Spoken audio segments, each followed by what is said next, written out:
গণেশ চতুর্থী মানে কি?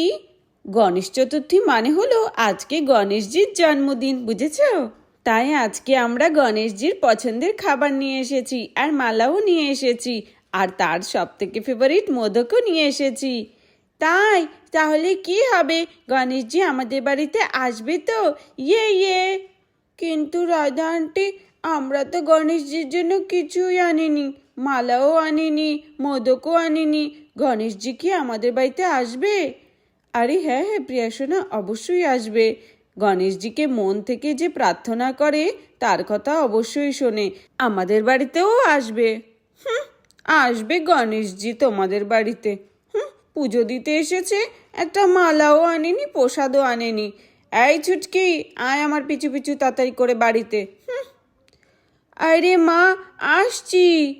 তুমি রেগে কেন যাচ্ছ? আন্টি তো ঠিক কথাই বলেছে গো।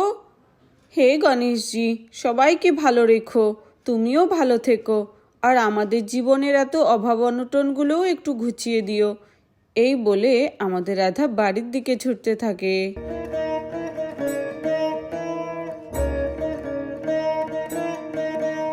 তোমাদেরই মনের ইচ্ছে ছিল যে আমি তোমাদের বাড়িতে যাব আর প্রসাদ খেয়ে আসব। আমি তোমাদের মনের ইচ্ছা অবশ্যই পূরণ করব।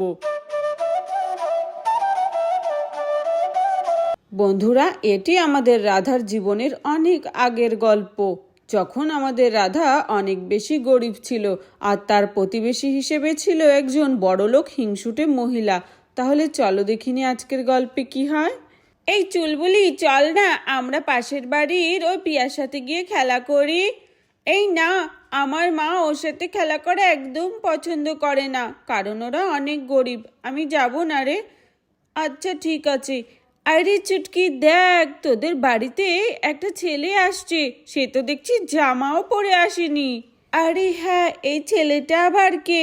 আমি তো এই ছেলেটাকে কোনোদিনও দেখিনি, আর ও তো দেখছি আমাদের বাড়িতেই এসেছে। মা, মা, কেউ আছো তোমরা বাড়িতে? প্লিজ ঘর থেকে বেরিয়ে এসো, আমার অনেক খিদে পেয়েছে, দুদিন ধরে আমি কিছুই খাইনি। মা, কেউ একজন এসেছে, একটু দরজাটা খোলো। মা, টিভিটা অফ করো না। ওহো, শান্তি করে একটু টিভিও দেখতে দেবে না। এই ছেলে, তুমি আমাকে ডাকছো কেন গো? কে তুমি? আমার মনে হচ্ছে তুমি ভুল কোনো অ্যাড্রেসে চলে এসেছো। আর এ কি, তোমার গায়ে তো দেখছি একটা জামা পর্যন্ত নেই, আর তুমি ভিক্ষে কেন চাইছো আজকে গণেশ পুজোর দিন? মা, আমার খুব খিদে পেয়েছে, আর আমি অনেক গরিব, তার জন্য আমি তোমার বাড়িতে কিছু খেতে এসেছি। তুমি তো আমাকে নিমন্ত্রণ দিয়ে এসেছিলে। আরে কি বলছে এসব? আমি নাকি ওকে নেমন্তন্ন দিয়ে এসেছি? আরে যাও যাও, এ বাড়িতে কোনো খাবার নেই। একদিন খাবার দিলে রোজ রোজ চলে আসবে খেতে। না, আমি ঘরে যাই, আর আমাকে টিভি দেখা নিয়ে একদম ডিস্টার্ব করবে না, যাও তুমি। এই বলে ওই হিংসুটি মহিলা ঘরে ঢুকে যায়। দাদা, তোমার কি খিদে পেয়েছে? আমি ঘর থেকে দুটো বিস্কুট এনে দেবো, তুমি খাবে? অবশ্যই, তোমরা মন থেকে ভালোবেসে আমাকে যা দেবে আমি সেটাই খাবো, আর আমি তাতেই সন্তুষ্ট। এই চুটকি, একদম নয়, আবার বিস্কুট দেবে? তোকে বারণ করলাম না? একদিন বিস্কুট দেবো, তারপর রোজ রোজ আসবে। এই ছেলে, যাও তুমি, যাও অন্যদিকে হাঁটো, এ বাড়িতে কোনো খাবার নেই। আচ্ছা ঠিক আছে, আমার মনে হচ্ছে আমার এখানে আসাটা তোমার একদমই পছন্দ হয়নি। আমি যাচ্ছি, তুমি টিভি দেখো। মা, মা, কেউ আছে এই বাড়িতে? কেউ আছে? আরে রাধা আন্টি, দেখো না, কেউ একজন এসেছে, ঘর থেকে বের হয়ে দেখো, কেউ একজন ডাকছে। আরে কে এসেছে? আরে এই বাচ্চাটা আবার কে? চেনা তো মনে মনে হচ্ছে না। এই তোমার নাম কি, কোথা থেকে এসেছো? আরে বন্ধুরা দেখো, আমাদের গুড্ডু তখন কত ছোট ছিল। এত খড়খড়ে রোদ্দুরে তুমি গায়ে জামা কাপড় না দিয়ে ঘুরে বেড়াচ্ছ কেন খোকা? তোমার বাড়ি কোথায়? আমার তো মনে হচ্ছে তুমি পথ হারিয়ে গেছো। বলো, তুমি আমার থেকে কি চাও? আসলে মা, আমি পথ হারাইনি, আমি খাবারের উদ্দেশ্যেই বেরিয়েছি। আমার মা বাবা কেউ বাড়িতে নেই, তাই আমার খুব খিদে লেগেছে, আর আমি খাবার চাইতে এসেছি। ও হো হো হো হো, বেচারা বাচ্চাটার খুব খিদে লেগেছে, তার জন্যই সবার বাড়িতে এসে খাবার চাইছে। আমি ওকে অভুক্ত কখনোই রেখে দেব না। আচ্ছা ঠিক আছে খোকা, চলো তুমি আমার সাথে আমার ঘরের ভেতরে আসো। আমার ঘরে যা খাবার দাবার আছে এক্ষুনি বানিয়ে দেবো তোমাকে। আর কিছুক্ষণের মধ্যে আমার স্বামী বাজার নিয়ে আসলেই আমি রান্না বসাবো। আচ্ছা ঠিক আছে মা, আমাকে খুশি মনে যা দেবে তাই খাবো। এসো এসো খোকা, এসো ঘরে এসো। বেচারা বাচ্চাটার মুখ চোখ খিদেতে শুকিয়ে গেছে। আরে হ্যাঁ আসছি। আরে এত ছোট একটা ঘরে তোমরা কি করে থাকো সবাই? কত গরম এখানে, আর ঘরে তো দেখছি এসি ফ্রিজ টিভি কিছুই নেই। আর বলো না, আমার স্বামী ব্যবসায় অনেক বড় একটি লস করে ফেলেছে। তারপর থেকে আমাদের খুব অভাব অনটনেই দিন কাটছে। কিন্তু তুমি চিন্তা করো না, তোমার জন্য আমি এক্ষুনি খাবার বানিয়ে দিচ্ছি। আর তোমার ব্যাপারে কিছু বলো। আমার নাম গণেশ, আর আমার বাবার নাম হচ্ছে মহাদেব, আর আমার মায়ের নাম হচ্ছে পার্বতী। আরে তোমার নাম গণেশ? আচ্ছা গণেশ, তুমি কোন ক্লাসে পড়ো? আমি স্কুলে যাই না, আমার মা বাবাই আমার দুনিয়া, আমার মা বাবাই আমাকে সব শিক্ষা দেয়। আন্টি আমার খুব খিদে পেয়েছে, আর আমার ছোলা আর মোদক অনেক বেশি প্রিয়। আরে হ্যাঁ, আমার রাধা আন্টি এক্ষুনি তোমাকে বানিয়ে দেবে, কিন্তু আগে গণেশজি খাবে তারপর। আরে না না প্রিয়া সোনা, তেমন কোনো ব্যাপার নেই, আমি এক্ষুনি খাবার বানিয়ে দিচ্ছি। এই তো গুড্ডুর বাবা এসে গেছে। রাধা আমি এসে গেছি। আরে এই বাচ্চাটা আবার কে? আর বলো না, ওর নাম হচ্ছে গণেশ। বেচারা খাবারের উদ্দেশ্যে এসেছে, ওর খুব খিদে পেয়েছে জানো তো। দাও তুমি এবার বাজারটা দাও তো, ঝটপট করে আমি রান্না করি, বাড়িতে তো আত্মীয় এসে গেছে। আরে রাধা, আসলে আমাকে এই সপ্তাহটাতেও বোনাস দেওয়া হয়নি। তুমি কোনো রকমে এই সপ্তাহটা ম্যানেজ করো, তারপরে সামনের সপ্তাহে আমি একদম বাজার করে নিয়ে আসবো, বুঝলে তো? আমার কাছে একটা টাকাও নেই, আমি কোনো বাজার করতে পারিনি। আরে আরে তুমি কি বলছো? ঘরে তো কিছুই নেই, আর তুমি বলছো বোনাস পাওনি।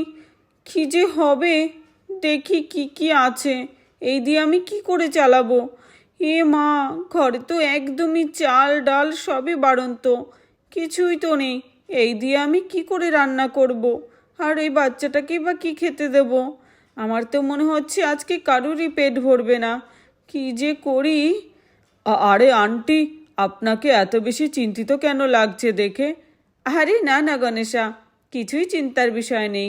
তুমি যাও, গিয়ে বাচ্চাদের সাথে বাইরে খেলা করো, আমি এক্ষুনি রান্না করে নিয়ে আসছি। আচ্ছা ঠিক আছে আন্টি। চলো, বাড়িতে যেটুকুনি বাজার ছিল তা দিয়ে তো আজকে রান্নাবান্নাটা সেরে নিলাম। চলো এবার বাচ্চাদের ডাকি। এসো গুড্ডু সোনা, প্রিয়া সোনা, চিঙ্কি, গণেশ এসো। তারপর রাধা বাচ্চাদেরকে খাবার খেতে দেয়। আরে বাহ, তুমি তো দেখছি আমার পছন্দের ছোলা চাট আর মোদক বানিয়েছো, আমি আজকে পেট ভরে খাবো। আরে হ্যাঁ হ্যাঁ, খেও খেও, তোমার জন্যই তো বানিয়েছি স্পেশাল। আরে হ্যাঁ রাধা আন্টি, তুমি খুব ভালো করেছো, গণেশের পছন্দের খাবার রান্না করে দিয়েছো। আমার খুব বেশি খিদে লেগেছে, আমাকে কি আর একটু বেশি দেওয়া যাবে?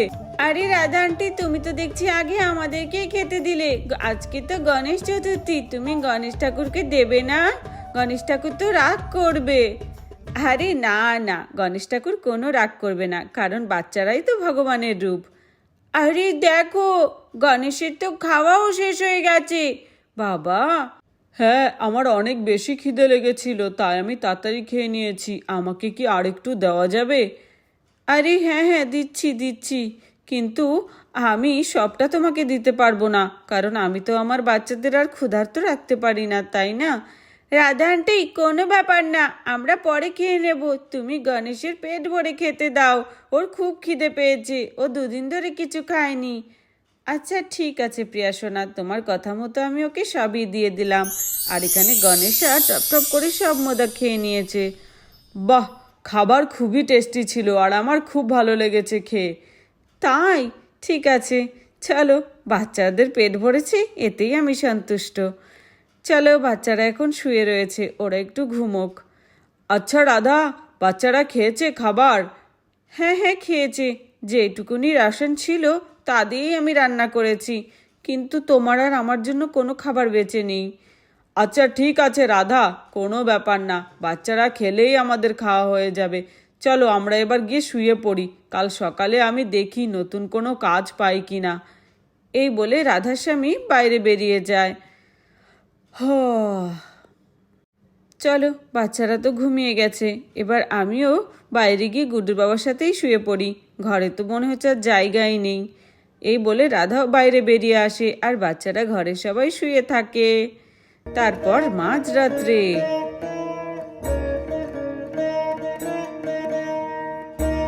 এই বাড়ির লোকগুলো খুবই ভালো, ওরা গরিব হতে পারে কিন্তু ওদের মনটা অনেক বড়। আমি তার জন্য ওদের কোনো অভাব আর রাখবো না।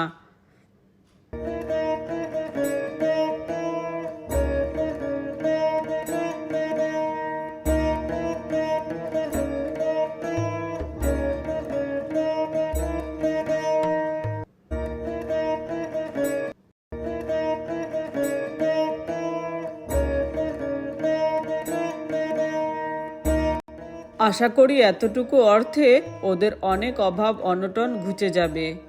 যারা আমাকে মন থেকে ভালোবাসে তাদের বাড়িতে আমি সবসময় বিরাজমান। সকাল হয়ে গেছে, চলো উঠি, দেখি বাচ্চারা ঘুম থেকে উঠেছে কি না। যাই ঘরে ঢুকি। আরে আরে, এ কি, আমার বাড়িতে এই গণেশ ঠাকুরের মূর্তি, আর গণেশা কোথায় গেল? আরে আরে, এ কি দেখছি, আমার ঘরে তো দেখছি চাল ডাল, এত টাকা সবজি সব কিছুতে ভরপুর। আরে, তার মানে বাচ্চা রূপে কালকে স্বয়ং গণেশা এসেছিল আমার বাড়িতে, যে আমার বাড়িতে সব অভাব অনটন ঘুচে দিয়ে গেছে। জয় গণেশার জয়। আরে দেখো তোমরা, চমৎকার হয়ে গেছে, আজকে আমার সব অভাব অনটন ঘুচে গেছে। আরে রাধা, কি হয়েছে? আরে এ কি, বাড়িতে তো চাল ডাল আটা কিছুই ছিল না, এখানে তো দেখছি সব রয়েছে রাধা। আরে হ্যাঁ, দেখো না, কালকের ওই বাচ্চাটা স্বয়ং গণেশাই ছিল, আমার বিশ্বাস। দেখো, তিনি আমাদের বাড়িতে বিরাজমান হয়েছে, সবই ভগবানের ইচ্ছায়। এই বলে রাধার স্বামীও গণেশকে প্রণাম করতে থাকে। তাহলে বন্ধুরা, ভিডিওটি এখানে শেষ করছি। যদি ভালো লাগে প্লিজ একটি লাইক করো আর সাবস্ক্রাইব করে আমাদের পাশে থেকো। ধন্যবাদ সবাইকে।